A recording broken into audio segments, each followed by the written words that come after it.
नमस्कार प्रशिक्षुओं, आपका स्वागत है चैनल पर।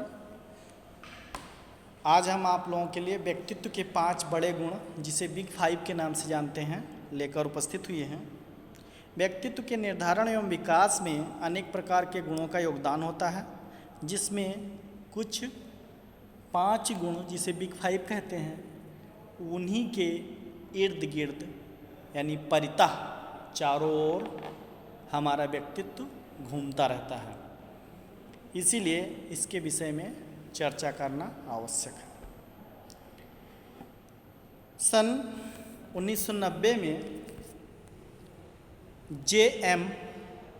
डिगमेन ने अपना 5 कारक व्यक्तित्व मॉडल विकसित किया था, जिसमें व्यक्तित्व के गुणों की चर्चा की थी।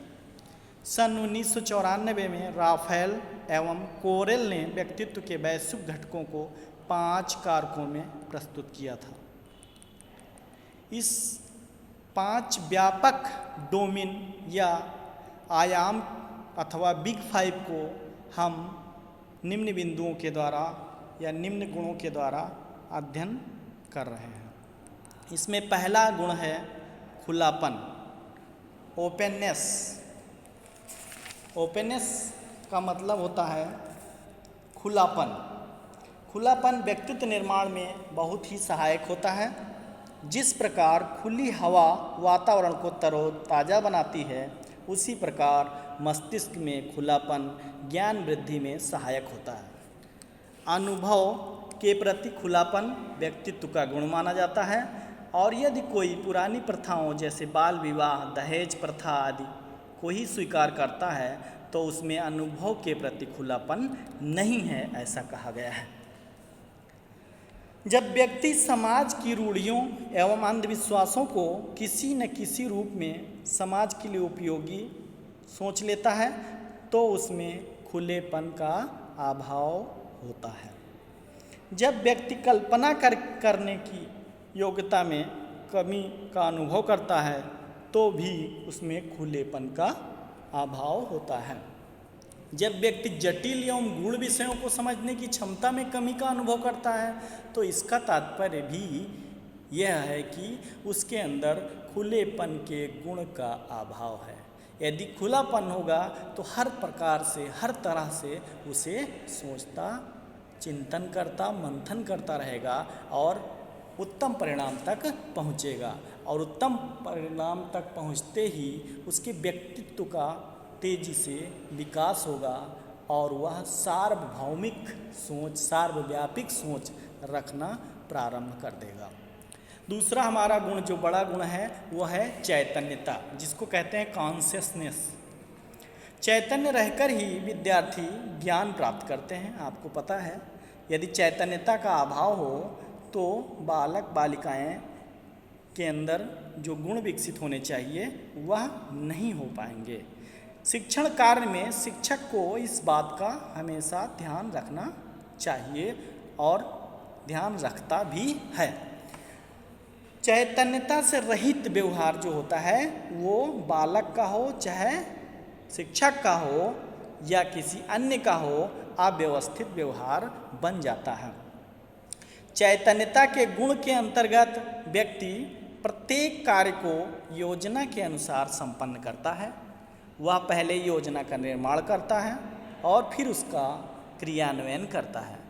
इससे बालक का व्यवहार या किसी व्यक्ति का व्यवहार व्यवस्थित हो जाता है, और इसी को हम कर्तव्य निष्ठा से जोड़ देते हैं। यदि वो नियोजन करता है, प्लान बनाता है और उसकी स्टडी करता है, स्ट्रेटजी बनाता है, फिर उसका वर्क परिणीत करता है, यानी कार्य को करता है, तो वह कर्तव्य निष्ठा बन जाता है और वह व्यक्तित्व के गुणों में शामिल है, जो उसे सफलता या सफल व्यक्तित्व का बनाता है।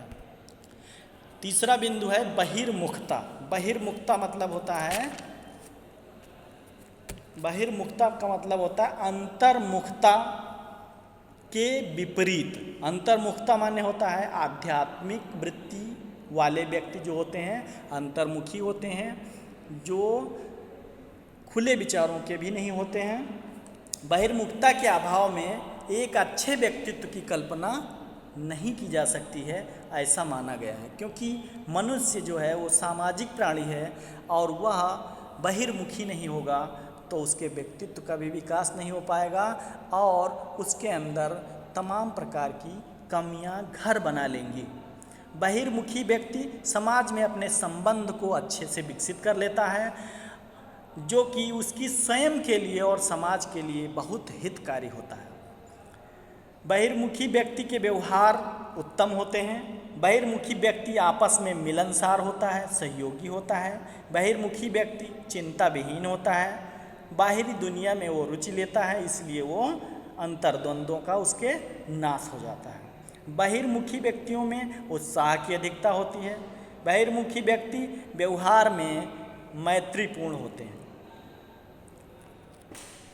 बहिर्मुखी यानी कुछ बालकों को समारोह में आकर्षण का केंद्र बनना अच्छा नहीं लगता है, तो समझ लीजिए कि वह बहिर्मुखता की कमी है, उसके अंदर बहिर्मुखता का अभाव है। दूसरा है अगला चौथा है सहमति जन्यता। सहमति जन्यता का मतलब होता है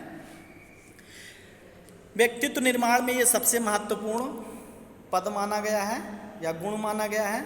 व्यक्तित्व को बनाने के लिए सहमति का होना अत्यंत आवश्यक है।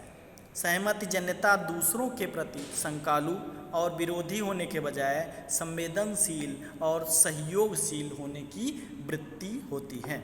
सहमति जन्यता का गुण एक आदर्श व्यक्तित्व के लिए बहुत ही महत्वपूर्ण और आवश्यक है। सहमति जन्यता के तहत ही इसका मतलब बालकों में सामाजिक कार्यक्रमों एवं परंपराओं के प्रति सद्भावना पाई जाती है। सामाजिक कार्यक्रमों में कोई बढ़ चढ़कर भाग ले रहा है, इसका मतलब है उस कार्यक्रम के मोटिव से, उद्देश्य से, लक्ष्य से वह पूर्णतः परिचित है और सहमत है, एग्री है। सहमति जन्यता के अंतर्गत बालक दूसरों की भावनाओं का भी पूरा सम्मान करते हैं। यदि सहमत ना हो तो दूसरों की भावना का सम्मान नहीं करेंगे। सहमति जन्यता के अंतर्गत शंका का अभाव पाया जाता है। सहमति तभी होंगे जब शंका या संदेह नहीं होगा, तभी व्यक्ति सहमत होगा या बालक सहमत होगा। सहमति जन्यता के अंतर्गत बालकों में ईमानदारी की भावना पाई जाती है। ईमानदारी की भावना मतलब क्योंकि यदि हम किसी के प्रति दुर्भावना रखते हैं तो वह हमारे प्रति भी रखेगा, इसके प्रति हम क्या होंगे, ईमानदार हो जाएंगे। कुछ विरोधी दशाएं इसकी होती हैं, जैसे जब बालक में उदारता का भाव नहीं होता है, अर्थात दूसरों के दुख को देखकर द्रवित नहीं होता है, तो यह माना जाता है कि उसमें सहमति जन्यता का अभाव है। अगला बिंदु पांचवा है स्नायु विकृति या मनोविक्षिप्तता। ठीक, इससे तात्पर्य है कि इसका संबंध होता है संवेगों एवं मानसिक स्थिति से होता है। प्रत्येक व्यक्ति की मानसिक क्षमता, विकास और मन स्थिति भिन्न भिन्न होती है, जिसके परिणाम स्वरूप उसका व्यक्तित्व भी अलग अलग हो जाता है। स्नायु विकृति यानी मनोक्षुब्धता, क्रोध, चिंता, अवसाद जैसी नकारात्मक भावनाओं को अनुभव करने की एक प्रवृत्ति है। बहुत क्रोध आता है तो बुद्धि का नाश हो जाता है, बहुत चिंता करते हैं तो कुंद हो जाती है मति। अवसाद माने विक्षिप्त हो जाते हैं, नकारात्मक सोच रखने लगते हैं, नकारात्मक भावनाएं रखने लगते हैं, तो ये सब क्या हो जाएगा, स्नायु विकृति के अंतर्गत आएगा।